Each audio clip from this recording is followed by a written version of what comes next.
simple, straightforward, logical, practical concept of diversity management has been perverted over the last 30 years.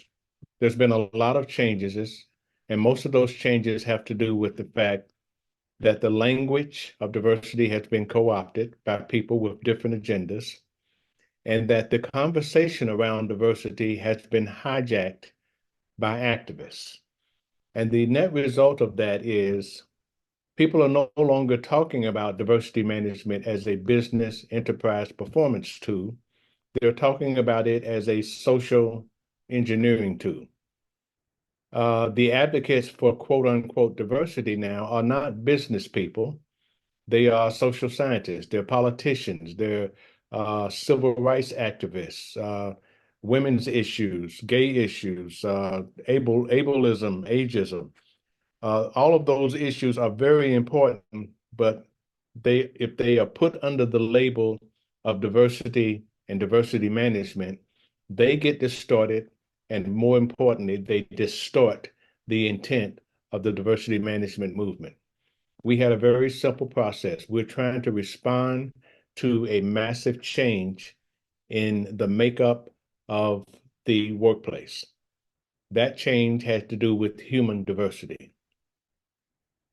Unfortunately, it got hijacked, and it's almost impossible to get people to focus on that simple concept anymore.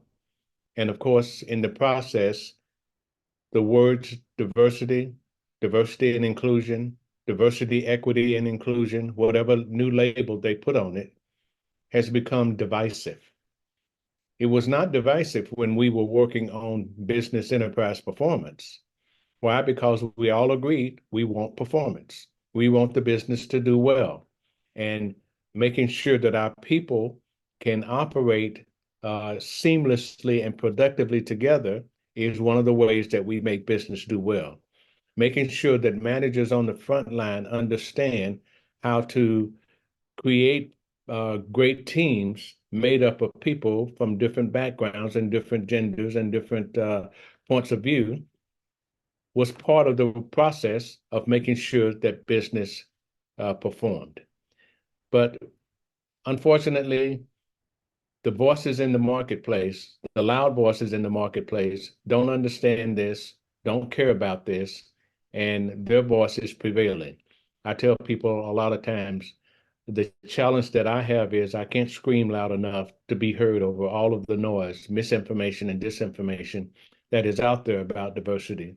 It's frustrating, of course, but my response to everything like this is rather than cursing the darkness, light a candle. So my response is let's find another way to talk about this issue so that it doesn't bump head with the social agenda that most people doing diversity work are really focused on.